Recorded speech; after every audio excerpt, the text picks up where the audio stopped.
ಎಲ್ಲರಿಗೂ ನಮಸ್ತೆ. ನನ್ನ ಕತೆ ನಿಮ್ಮ ಜೊತೆ ಇಂತಿ ನಿಮ್ಮ ತೀರ್ಥಶಿವು ಎನ್ನುವ ನನ್ನ ಯೂಟ್ಯೂಬ್ ಚಾನಲ್ಗೆ ನಿಮ್ಮೆಲ್ಲರಿಗೂ ಹೃತ್ಪೂರ್ವಕ ಸ್ವಾಗತ. ನಾನು ನಿಮ್ಮ ತೀರ್ಥಶಿವು. ನಾನೇ ಬರೆದು ವಾಚಿಸುತ್ತಿರುವ ಹಿತವಾದ ಸಿಹಿಜ್ವಾಲೆ ಕಥೆಯ ಮುಂದುವರೆದ ಭಾಗವಿದು. ಅದೇನೇ ಆಗಲಿ ಹೆಂಡತಿ, ಇದಂತೂ ಹ್ಯಾಪಿ ನ್ಯೂಸ್ ತಾನೆ. ತಗೋ, ಮೊದಲು ಬಾಯಿ ಸಿಹಿ ಮಾಡು. ರಾತ್ರಿ ಇದೇ ಖುಷಿಗೆ ಎಲ್ಲರಿಗೂ ಪಾರ್ಟಿ ಕೊಡ್ತೀನಿ ಎಂದು ಮೃದುವಾಗಿ ನುಡಿದ ಶೌರ್ಯ ಅವಳ ಬಾಯಿಯ ಎದುರು ಚಾಕ್ಲೇಟ್ ಹಿಡಿದರೆ, ನೋ ಥ್ಯಾಂಕ್ಸ್. ಆ ಮಗು ಇದ್ದರೆ ತಾನೇ ಚಾಕ್ಲೇಟ್ ತಿನ್ನೋಕೆ, ಖುಷಿಯನ್ನು ಸೆಲೆಬ್ರೇಟ್ ಮಾಡೋಕೆ. ನಾನು ಮಗುವನ್ನು ಅಬಾರ್ಷನ್ ಮಾಡಿಸಿಬಿಟ್ಟೆ ಎಂದು ಮತ್ತಷ್ಟು ಉಡಾಫೆಯಾಗಿ ನುಡಿದ ಐಕ್ಯ ಮುಂದೆ ಹೋದರೆ ಶೌರ್ಯನ ಕೈಯಲ್ಲಿದ್ದ ಚಾಕ್ಲೇಟ್ ನೆಲದ ಪಾಲಾಗಿತ್ತು. ತಕ್ಷಣ ಅವಳ ಕೈ ಹಿಡಿದ ಶೌರ್ಯ, ಹೆಂಡ್ತಿ ಎಂದರಚಿದ ಕೂಡಲೇ, ಶ್, ಮೆತ್ತಗೆ ಕಿರ್ಚು, ನನಗೂ ಕಿವಿ ಕೇಳುತ್ತೆ. ಅದರಲ್ಲೂ ನೀನು ಹೆಂಡ್ತಿ ಅಂತ ಕರೆದಾಗ ನನಗೆ ಇರಿಟೇಟ್ ಆಗುತ್ತೆ. ಎಲ್ಲಕ್ಕಿಂತ ಮೊದಲು ನೀನು ನನ್ನಿಂದ ದೂರ ನಿಂತು ಮಾತಾಡು.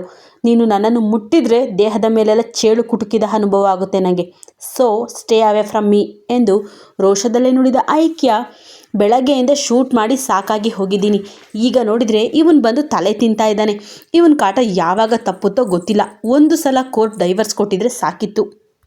ನೀನು ಆಡಬೇಕಾಗಿದ್ದ ಮಾತು ಮುಗ್ದಿದ್ರೆ ದಯವಿಟ್ಟು ಹೊರಗೆ ಹೋಗು.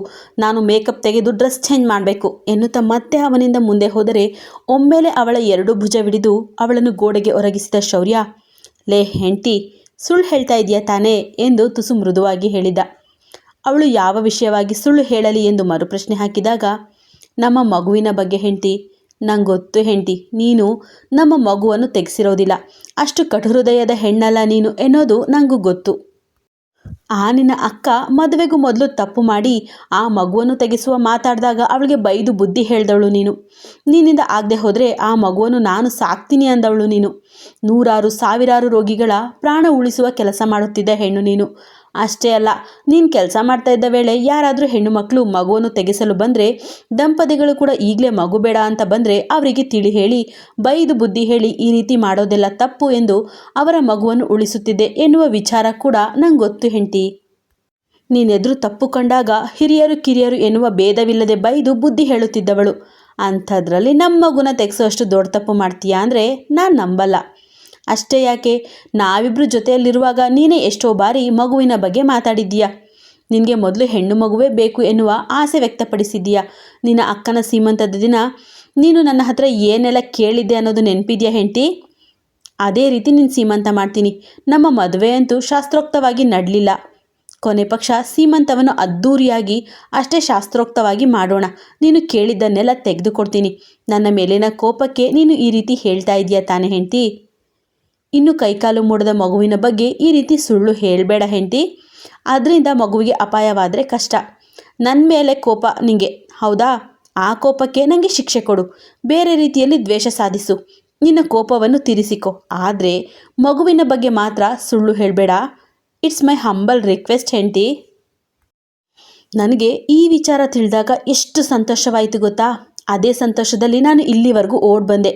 ಯಾವಾಗ ನಿನ್ನನ್ನು ನೋಡ್ತೀನಿ ಅಂತ ಪರಿತಪಿಸಿಬಿಟ್ಟೆ.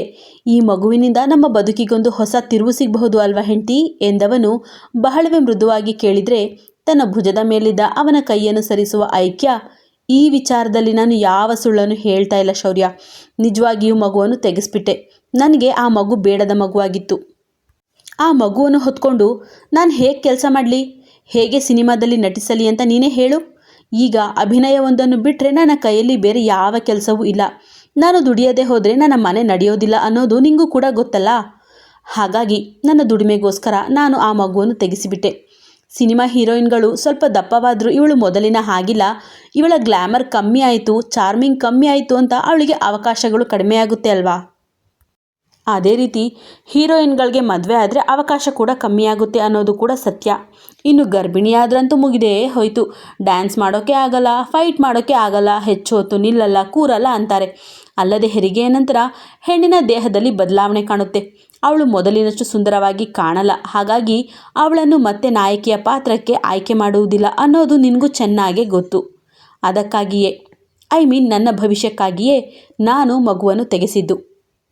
ನಾನು ಈಗಷ್ಟೇ ಸಿನಿಮಾ ರಂಗದಲ್ಲಿ ಪುಟ್ಟ ಪುಟ್ಟ ಹೆಜ್ಜೆ ಇಡ್ತಾ ಇದ್ದೀನಿ. ಇಂತಹ ಸಮಯದಲ್ಲಿ ಆ ಮಗು ನನಗೆ ಬೇಡದ ಹೊರೆಯಾಗಿತ್ತು ಶೌರ್ಯ. ತಾಯ್ತನದ ಮೊದಲ ಹಂತದಲ್ಲಿ ಹೆಣ್ಣು ಎಷ್ಟೆಲ್ಲ ಕಷ್ಟಪಡ್ತಾರೆ, ಅದರ ನಂತರ ಹೆರಿಗೆಯವರೆಗೂ, ಹೆರಿಗೆಯ ನಂತರವೂ ಅವಳಿಗೆ ಮಾತೃತ್ವದ ಪರಿಪಾಟಲು ತಪ್ಪುವುದೇ ಇಲ್ಲ. ಇಷ್ಟಪಟ್ಟು ಹೊತ್ತುಕೊಂಡ ಗರ್ಭವಾದರೆ ತಾಯ್ತನದ ಎಲ್ಲ ಹಂತವೂ ಚಂದವೇ ಅನಿಸುತ್ತೆ, ಅದೆಲ್ಲವೂ ಒಂದು ವರ ಅನಿಸುತ್ತೆ. ಆದರೆ ಈ ರೀತಿ ಬೇಡದ ಗರ್ಭವಾದರೆ ಅದು ಒಂದು ಹೊರೆ, ತೊಂದರೆ ಅಂತಲೇ ಅನಿಸೋದು. ಅದಕ್ಕೆ ಆ ಹೊರೆಯನ್ನು ನನ್ನ ದೇಹದಿಂದ ಇಳಿಸಿಬಿಟ್ಟೆ ಎಂದು ದೃಢವಾಗಿ ನುಡಿದವಳು ಇದುವರೆಗೂ ಶೌರ್ಯನ ಕಣ್ಣಲ್ಲಿ ಕಣ್ಣಿಟ್ಟೇ ಮಾತನಾಡುತ್ತಿದ್ದಳು. ಅವಳು ಸುಳ್ಳು ಹೇಳುವಾಗ ಮಾತ್ರವೇ ನೋಟ ತಪ್ಪಿಸುತ್ತಾಳೆ, ಸತ್ಯ ಹೇಳುವಾಗ ಎಂದಿಗೂ ನೋಟ ತಪ್ಪಿಸುವುದಿಲ್ಲ ಎನ್ನುವುದು ಅವನಿಗೂ ಗೊತ್ತಿದ್ದರಿಂದ, ಬೇಡ ಹೆಂಡ್ತಿ, ಈ ರೀತಿ ಮಾತ್ರ ಹೇಳಬೇಡ. ನನಗೆ ಮಗು ಇಲ್ಲ ಎನ್ನುವ ವಿಚಾರವನ್ನು ಕೇಳುವುದಕ್ಕೂ ಕೂಡ ಇಷ್ಟವಿಲ್ಲ. ನೀನು ಇನ್ಮೇಲೆ ಯಾವ ಸಿನಿಮಾದಲ್ಲೂ ನಟಿಸೋದು ಬೇಡ ಅಂತ ಹೇಳ್ತಾ ಇದ್ದೀನಲ್ಲ, ಈಗಾಗಲೇ ಅಡ್ವಾನ್ಸ್ ತೆಗೆದುಕೊಂಡಿರುವ ಹಣವನ್ನು ಕೂಡ ವಾಪಸ್ ಕೊಡ್ತೀನಿ. ಹಾಗೆ ನಿನ್ನ ಮನೆ ನಡೆಸಲು ನಾನೇ ಹಣ ಕೊಡ್ತೀನಿ ಹೆಂಡ್ತಿ. ನೀನು ಈ ಸಮಯದಲ್ಲಿ ಚೆನ್ನಾಗಿ ರೆಸ್ಟ್ ಮಾಡು. ಯಾವುದೇ ಕಾರಣಕ್ಕೂ ಆಯಾಸ ಮಾಡ್ಕೋಬೇಡ. ನಮ್ಮ ಮಗು ಒಳ್ಳೆಯ ರೀತಿಯಲ್ಲಿ ಬೆಳವಣಿಗೆಯಾಗಲಿ ಎನ್ನುವ ಶೌರ್ಯ ಹಗುರಾಗಿ ಅವಳ ಹೊಟ್ಟೆಯನ್ನು ಸವರಿದ ಕೂಡಲೇ ಅವನ ಕೈಯನ್ನು ಕಿತ್ತೆಸೆದವಳು ಅವನ ಎದೆಗೆ ಕೈ ಹಾಕಿ ತಳ್ಳುತ್ತಾ, ಮಗು ಇಲ್ಲ ಅಂತ ಹೇಳ್ತಾ ಇದ್ದೀನಿ ತಾನೇ, ಮತ್ತ್ಯಾಕೆ ಹೊಟ್ಟೆ ಮುಟ್ಟೋಕೆ ಬರ್ತೀಯ ಮೆಂಟಲ್ ನನ್ನ ಮಗನೇ. ನೀನು ನನ್ನನ್ನು ಮುಟ್ಟಿದ್ರೆ ನನಗೆ ನಾನೇ ಬೆಂಕಿ ಹಚ್ಕೋಬೇಕು ಅನ್ನೋವಷ್ಟು ಕೋಪ ಬರುತ್ತೆ ನನಗೆ.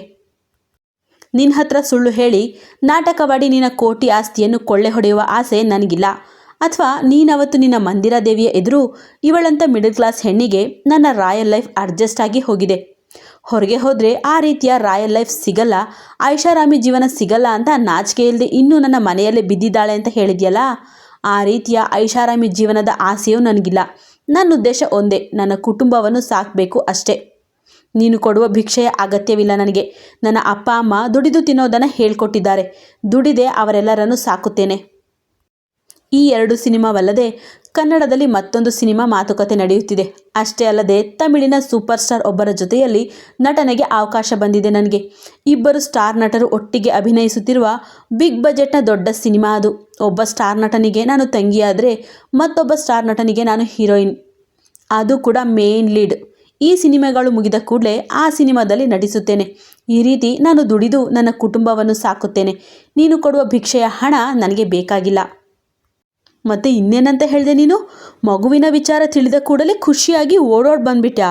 ಆದರೆ ಯಾಕೆ ಎಂದು ವ್ಯಂಗ್ಯವಾಗಿ ಕೇಳಿದ ಐಕ್ಯ ಅವನು ಬಾಯಿ ತೆರೆಯುವ ಮುನ್ನವೇ, ನಾವಿಬ್ಬರು ಜೊತೆಯಲ್ಲಿದ್ದಾಗಲೆಲ್ಲ ನಾನು ಮಗುವಿನ ಬಗ್ಗೆ ಕೇಳ್ತಾ ಇದ್ದೆ ಶೌರ್ಯ. ನಮಗೂ ಆದಷ್ಟು ಬೇಗ ಒಂದು ಮಗು ಆಗಬೇಕಲ್ಲ, ನಾನು ಕೂಡ ಗೃಹಿಣಿಯಾಗಿ ಮನೆಯಲ್ಲಿರಬೇಕಲ್ಲ ಅಂತೆಲ್ಲ ಹೇಳ್ತಾ ಇದ್ದೆ. ಆದರೆ ಯಾವತ್ತೂ ನೀನು ಸಕಾರಾತ್ಮಕವಾಗಿ ಉತ್ತರಿಸಲೇ ಇಲ್ಲ. ಬದಲಾಗಿ ನೇರವಾಗಿ, ನನಗೀಗಲೇ ಮಗುವಿನ ಆಸೆ ಇಲ್ಲ, ಈಗಲೇ ಮಕ್ಕಳು ಬೇಡ, ನನಗೆ ಅಪ್ಪ ಆಗೋಕ್ಕೆ ಇಷ್ಟವಿಲ್ಲ ಅಂತ ನನ್ನ ಮುಖದ ಮೇಲೆ ಹೊಡೆದಂತೆ ಹೇಳಿಬಿಟ್ಟೆ.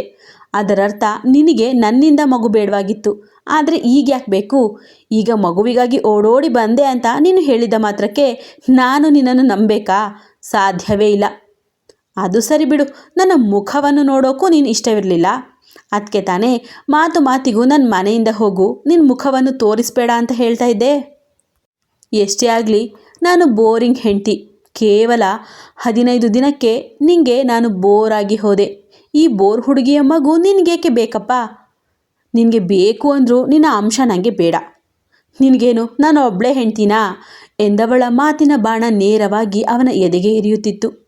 ಹಾಗಲ್ಲ ಹೆಂಡ್ತಿ, ಆಗ ನಾನು ಯೋಚಿಸಿದ್ದೇ ಬೇರೆ ಎನ್ನುತ್ತಿದ್ದವನ ಕೊರಳಪಟ್ಟಿಗೆ ಕೈ ಹಾಕಿದವಳು, ಹೌದು ಕಣೋ, ಆಗ ನೀನು ಯೋಚಿಸಿದ್ದೇ ಬೇರೆ. ಗಂಟೆಗೊಮ್ಮೆ ನಿನ್ನ ಯೋಚನೆಗಳು ಬದಲಾಗುತ್ತೆ. ಆಗ ಇವಳ ಮೇಲೆ ಆಸೆ ಆಗಿದೆ, ಆ ಆಸೆ ತೀರೋವರೆಗೂ ಸಂಸಾರ ಮಾಡೋಣ, ಇವಳನ್ನು ಅನುಭವಿಸಿ ಸುಖ ಪಡೆಯೋಣ, ಆಮೇಲೆ ಇವಳನ್ನು ಕೈಬಿಟ್ರೆ ಆಯಿತು. ಅದರೊಳಗೆ ಮಗು ಎಲ್ಲ ಯಾಕೆ ಬೇಕು? ಇವಳಂತಹ ಮಿಡಲ್ ಕ್ಲಾಸ್ ಬೋರಿಂಗ್ ಹುಡುಗಿಯಿಂದ ನಾನು ಬಯಸಿದ್ದು ದೇಹ ಸುಖ ಮಾತ್ರ. ಅದು ಸಾಕೆನಿಸಿದಾಗ ಇವಳನ್ನು ಹೊರಗೆ ಅಟ್ಟಿ ಬಿಡಬೇಕು ಅಂತ ತಾನೇ ಯೋಚಿಸಿದ್ದೆ. ಕೊನೆಗೆ ಅದೇ ರೀತಿ ತಾನೇ ನಡ್ಕೊಂಡೆ. ನೀನು ಯೋಚಿಸಿದ ರೀತಿಯಲ್ಲೇ ಆಯ್ತಲ್ಲ, ಮತ್ತ್ಯಾಕೆ ಇಲ್ಲಿವರೆಗೂ ಬಂದಿದ್ದೀಯಾ? ಆಗೆಲ್ಲ ನಾನು ನಿನ್ನ ಒಳಮರ್ಮ, ಒಳಮನಸ್ಸಿನ ಬಗ್ಗೆ ತಿಳಿಯದೆ ನೂರಾರು ಕನಸುಗಳನ್ನು ಕಟ್ಟುತ್ತಾ ಹೋದೆ. ನಿನ್ನ ನಾಟಕವನ್ನು ನಿಜವೆಂದು ನಂಬಿ ನಿನ್ನೊಂದಿಗೆ ಬದುಕಿನ ಕೊನೆಯವರೆಗೂ ಯೋಚಿಸಿದ್ದೆ. ಈ ಜೀವನದ ಪಯಣದಲ್ಲಿ ಕೊನೆಯವರೆಗೂ ನೀನೇ ನನ್ನ ಜೊತೆಗಾರನಾಗಬೇಕು ಅಂತ ಅಂದುಕೊಂಡಿದ್ದೆ. ಇದುವರೆಗೂ ದುಡಿದು ದುಡಿದು ಹೈರಾಣಾಗಿ ಹೋಗಿದ್ದೀನಿ. ಇನ್ನಾದರೂ ಗಂಡ ಮಕ್ಕಳ ಜೊತೆ ಚೆನ್ನಾಗಿ ಬದುಕಬೇಕು ಅಂತ ಆಸೆಪಟ್ಟೆ. ಆದರೆ ನೀನು ಅದನ್ನು ಕೂಡ ಸಹಿಸಲೇ ಇಲ್ಲ. ಅಷ್ಟೇ ಅಲ್ಲ, ನನ್ನ ಜೀವನದಲ್ಲಿ ನಾನು ಕಂಡ ಅತ್ಯಂತ ಸುಂದರವಾದ ಕನಸು ಯಾವುದು ಗೊತ್ತಾ? ನಾನು ನೀನು ನಮಗೊಂದು ಮಗು, ನಮ್ಮ ಸುಂದರ ಸಂಸಾರ. ಮಗು ನನಗಿಂತ ಹೆಚ್ಚಾಗಿ ನಿನ್ನನ್ನೇ ಹಚ್ಚಿಕೊಳ್ಬೇಕು, ಮಾತು ಮಾತಿಗೂ ನಿನ್ನನ್ನೇ ಕರಿಬೇಕು. ಈ ರೀತಿ ಏನೇನೋ ಹುಚ್ಚು ಕನಸುಗಳನ್ನು ಕಂಡೆ. ಅದಕ್ಕಿಂತ ಮೊದಲು ನಾನು ಗರ್ಭಿಣಿ ಎಂದು ತಿಳಿದಾಗ ನೀನೆಷ್ಟು ಖುಷಿ ಪಡಬಹುದು, ನನ್ನನ್ನು ಎಷ್ಟು ಚೆನ್ನಾಗಿ ನೋಡ್ಕೊಳ್ಬಹುದು ಅಂತೆಲ್ಲ ಕಲ್ಪನೆ ಮಾಡಿಕೊಂಡು ನನ್ನಲ್ಲಿ ನಾನೇ ಹೆಮ್ಮೆ ಪಡ್ತಾ ಇದ್ದೆ ಗೊತ್ತಾ. ಆದರೆ ನನ್ನೆಲ್ಲ ಕಲ್ಪನೆಗಳನ್ನು, ನನ್ನ ಕನಸಿನ ಮನೆಯನ್ನು ನುಚ್ಚು ನೂರು ಮಾಡಿಬಿಟ್ಟೆ ನೀನು. ಅದಕ್ಕೆ ನಿನ್ನ ಅಂಶವನ್ನು ಭೂಮಿಗೆ ತರಬಾರ್ದು ಅಂತ ನಾನೇ ನಿರ್ಧಾರ ಮಾಡಿಬಿಟ್ಟೆ. ನೀನೇ ದೊಡ್ಡ ಸೈಕೋ. ಇನ್ನು ನಿನ್ನ ಅಂಶ ಅದೆಷ್ಟು ದೊಡ್ಡ ಸೈಕೋ ಇರಬಹುದು ಯಾರಿಗೆ ಗೊತ್ತು. ಈಗ ನಿನ್ನನ್ನೇ ಉದಾಹರಣೆಗೆ ತಗೋ. ನಾನು ಪ್ರೀತಿಯಿಂದಲೇ ನಿನ್ನೊಂದಿಗೆ ಹುಡುಗಾಟ ಆಡುತ್ತಾ ನಿನ್ನನ್ನು ಕಾಡಿಸಿದ್ದು ಪೀಡಿಸಿದ್ದು. ಆದರೆ ನೀನು ಎಲ್ಲವನ್ನು ಲೆಕ್ಕಕ್ಕಿರಿಸಿದ್ದೆ. ನಾನು ನಿನ್ನ ಹತ್ರ ತಮಾಷೆಗೆ ಪ್ಲೀಸ್ ಹೇಳಿಸಿದ್ದು, ಸಾರಿ ಹೇಳಿಸಿದ್ದು ಎಲ್ಲದಕ್ಕೂ ಲೆಕ್ಕ ಇಟ್ಟು ಒಮ್ಮೆಲೆ ಲೆಕ್ಕವನ್ನು ಚುಕ್ತಾ ಮಾಡಿ ನನ್ನನ್ನು ಹೊರಗಟ್ಟಿಬಿಟ್ಟಿಯಲ್ಲ. ಇದೇ ರೀತಿ ಮುಂದೆ ನಿನ್ನ ಮಗು ಕೂಡ ಬೆಳೆದು ನಿಂತು, ಅಮ್ಮ ನೀನು ನನಗೆ ಎಷ್ಟು ಸಲ ಬೈದಿದ್ದೀಯಾ, ಎಷ್ಟು ಸಲ ಹೊಡೆದಿದ್ದೀಯಾ, ಅದಕ್ಕೆ ನಾನೀಗ ರಿವೆಂಜ್ ತೀರಿಸಿಕೊಳ್ತೀನಿ ಅಂತ ಅನ್ನಲ್ಲ ಅಂತ ಯಾವ ಗ್ಯಾರಂಟಿ ಇದೆ? ಅದಕ್ಕೆ ಅಂತ ಸೈಕೋ ಕೆಟ್ಟ ಅಂಶ ಭೂಮಿಗೆ ಬರುವ ಮೊದಲೇ ಚೂಟಿ ಹಾಕಿಬಿಟ್ಟೆ. ನಿನ್ನ ಅಮ್ಮ ಕೂಡ ಇದೇ ಕೆಲಸ ಮಾಡಿದರೆ ನನ್ನಂತಹ ಹುಡುಗಿಯ ಬದುಕು ಈ ರೀತಿ ಛಿದ್ರವಾಗ್ತಾ ಇರಲಿಲ್ಲ. ಹಿಂದು ಮುಂದು ತಿಳಿಯದೆ ಹೆಣ್ಣು ಮಕ್ಕಳ ಬದುಕಿನಲ್ಲಿ ಆಟವಾಡುವ ನಿನ್ನಂಥವರನ್ನು ಭೂಮಿಯ ಮೇಲೆ ಬದುಕಲು ಬಿಡಬಾರ್ದು. ಆವಾಗೆಲ್ಲ ನನ್ನಿಂದ ಮಗು ಬೇಡ ಅಂತ ಇದ್ದವನು ಈಗ ನಾನು ಯಾವ ತಪ್ಪು ಮಾಡಿಲ್ಲ ಅಂತ ತಿಳಿದ ಕೂಡಲೇ ಹೆಂಡತಿ ಮಗು ಅಂತ ಬಂದಿದ್ದೀಯಾ? ಮಾಡೋದೆಲ್ಲ ಮಾಡಿ ಈಗ ಮಗು ಅಂತ ಬಂದಿದ್ದೀಯಾ? ನಿನಗೇನು ಹೆಂಡತಿಯರಿಗೆ ಲೆಕ್ಕವಿದೆಯಾ ಗುರು? ಇಲ್ವಲ್ಲ, ಹೋಗು ಅವರಲ್ಲೇ ಯಾರ ಹತ್ತಿರವಾದರೂ ಮಗು ಕೇಳು. ನನ್ನನ್ನು ಯಾಕೆ ಹುಡುಕಿಕೊಂಡು ಬಂದಿದೆಯಾ? ಎಷ್ಟೇ ಆಗಲಿ ಮನೆಯವರೆಗೂ ಬೆಡ್ರೂಮ್ವರೆಗೂ ಕರೆದುಕೊಂಡು ಬಂದು ಹೆಂಡತಿಯ ಎದುರೇ ರೊಮ್ಯಾನ್ಸ್ ಮಾಡುವ ಕಿಂಗ್ ಆಫ್ ರೊಮ್ಯಾನ್ಸ್ ಅಲ್ವಾ ನೀನು? ಹೋಗಿ ಕೇಳು, ಯಾರಾದರೂ ಹೆತ್ತು ಕೊಡ್ತಾರೆ. ಮತ್ತು ನಾಡಿದ್ದು ಕೋರ್ಟ್ ಇದೆ ಅನ್ನೋದನ್ನು ಮರಿಬೇಡ. ತಪ್ಪದೆ ಕೋರ್ಟ್ಗೆ ಬಂದು ಬಿಡು. ಈ ವಿಚಾರವನ್ನು ಕೂಡ ಕೋರ್ಟ್ನಲ್ಲಿ ಹೇಳು. ಅಷ್ಟೇ ಅಲ್ಲ, ಈಗಲೇ ಪ್ರೆಸ್ ಮೀಟ್ ಕರೆದು ನಿನ್ನ ಚೇಲಾಗಳ ಹತ್ತಿರ ಮಿಸ್ ಐಕ್ಯಾ ಚಂದ್ರನ್ ಗರ್ಭಪಾತ ಮಾಡಿಸಿಕೊಂಡಿದ್ದಾಳೆ, ಅದು ಕೂಡ ಅವಳ ಕರಿಯರ್ಗೋಸ್ಕರ ಅಂತಲೇ ಹೇಳಿಬಿಡು. But I don't care. ನಾನು ಈಗ ಯಾರ ಬಗ್ಗೆಯೂ ತಲೆ ಕೆಡಿಸಿಕೊಳ್ಳುವುದಿಲ್ಲ. ಇರುವ ವಿಚಾರವನ್ನು ಎಲ್ಲರಿಗೂ ನೇರವಾಗಿ ಹೇಳ್ತೀನಿ ಎಂದವಳು ಅವನ ಕೊರಳಪಟ್ಟಿ ಬಿಟ್ಟು, ಹೋಗ್ತಾ ಇರು. ನೀನು ಹೇಳಬೇಕಾದ ಮಾತುಗಳನ್ನು ಹೇಳಾಯಿತು, ಅದೇ ರೀತಿ ನಾನು ಹೇಳಬೇಕಾಗಿದ್ದನ್ನು ಕೂಡ ಹೇಳಾಯಿತು ಎಂದರೆ ಮತ್ತೆ ಅವಳನ್ನು ಗೋಡೆಗೆ ಒರಗಿಸಿದಂತೆ ನಿಲ್ಲಿಸಿದ ಶೌರ್ಯ ಅವಳನ್ನು ಅಪ್ಪಿ ಅವಳ ಭುಜದ ಮೇಲೆ ಮುಖವನ್ನಿರಿಸಿ, ಪ್ಲೀಸ್ ಹೆಂಡ್ತಿ, ಈ ರೀತಿ ಹೇಳಬೇಡ. ನನ್ನ ಮೇಲಿನ ಕೋಪಕ್ಕೆ ನನಗೆ ಮಾತ್ರವೇ ಶಿಕ್ಷೆ ಕೊಡು. ಮಗುವಿಲ್ಲ ಅಂತ ಸುಳ್ಳು ಹೇಳಬೇಡ. ನನಗೆ ನಮ್ಮ ಮಗು ಬೇಕು ಎಂದು ಮತ್ತೆ ನಯವಾಗಿ ನುಡಿಯಲು ಬಲವಂತವಾಗಿ ಅವನನ್ನು ದೂರಕ್ಕೆ ತಳ್ಳಿದವಳು ತನ್ನ ಲಗೇಜ್ ಬ್ಯಾಗ್ನಿಂದ ಒಂದು ಪೇಪರ್ ಕವರ್ ತೆಗೆದು ಅದರೊಳಗಿದ್ದ ಹಾಳೆಯನ್ನು ಅವನೆದುರು ಹಿಡಿದು, ತಗೋ, ಸರಿಯಾಗಿ ಓದಿ ನೋಡು. 2 ತಿಂಗಳ ಭ್ರೂಣವನ್ನು ನಾನೇ ತೆಗೆಸಿದ ಡೀಟೇಲ್ಸ್ ಇದೆ. ನಾನಿಲ್ಲಿಗೆ ಬರೋ ಮೊದಲೇ ಎಲ್ಲವನ್ನು ಮುಗಿಸಿ ಬಂದೆ. ನೋಡು, ಐಕ್ಯಾ ಚಂದ್ರನ್ ಅಂತಲೇ ಇದೆ. ಮಿಸಸ್ ಶೌರ್ಯ ಆದಿತ್ಯರಾಜ್ ಅಂತ ನಾನೆಲ್ಲೂ ಕೊಟ್ಟಿಲ್ಲ, ಕೊಡೋದು ಇಲ್ಲ. ಮೊದಲ ಸಿನಿಮಾದಲ್ಲಿ ನೀನು ನನ್ನನ್ನು ನಿನ್ನ ಹೆಂಡತಿ ಅಂತ ಪರಿಚಯಿಸಲಿಲ್ಲ. ಆಗಲೇ ನಾನು ಅರ್ಥ ಮಾಡ್ಕೋಬೇಕಿತ್ತು. ಆದ್ರೇನು ಮಾಡೋದು, ಆಗ ನಿನ್ನ ಪ್ರೀತಿಯ ಮಂಕು ಕವಿದಿತ್ತಲ್ಲ ನನಗೆ, ಅದಕ್ಕೆ ಅರ್ಥವಾಗಿಲ್ಲ. ಆದರೆ ಈ ಬಾರಿ ನನ್ನ ಕಡೆಯಿಂದ ಯಾವ ತಪ್ಪಾಗಬಾರ್ದು ಎನ್ನುವ ಕಾರಣಕ್ಕೆ ನನ್ನ ಹೆಸರನ್ನು ಐಕ್ಯಾ ಚಂದ್ರನ್ ಅಂತಲೇ ಕೊಟ್ಟಿದ್ದೀನಿ. ನೀಟಾಗಿ ಓದಿ ನಂತರ ಇಲ್ಲಿಂದ ತೊಲಗಿಬಿಡು. ಅದೇ ರೀತಿ ನನ್ನ ಬದುಕಿನಿಂದಲೂ ತೊಲಗಿಬಿಡು. ಮತ್ತೆ ಹೆಂಡತಿ ಅಂತ ನಾನು ಹಿಂದೆ ಬರಬೇಡ. ನೀನಿಲ್ಲದೆ ನೆಮ್ಮದಿಯಾಗಿ ಜೀವನ ಮಾಡ್ತಾ ಇದ್ದೀನಿ. ಇದೇ ರೀತಿ ನೆಮ್ಮದಿಯಾಗಿ ಬದುಕಲು ಬಿಟ್ಟು ಬಿಡು ಎಂದವಳು ರಪ್ಪನೆ ಕೈ ಮುಗಿದು ಬಾತ್ರೂಮ್ಗೆ ಹೋಗುತ್ತಾಳೆ. ಅವಳು ಕೊಟ್ಟ ಪತ್ರವನ್ನು ಸಂಪೂರ್ಣವಾಗಿ ಓದುವ ಶೌರ್ಯನಿಗೆ ಅವಳೇ ಹೇಳಿದಂತೆ ಅದು ಅವಳು ಮಗುವನ್ನು ತೆಗೆಸಿದ್ದ ವಿವರವಿದ್ದ ಹಾಳೆಗಳು ಎಂದು ತಿಳಿಯುತ್ತದೆ.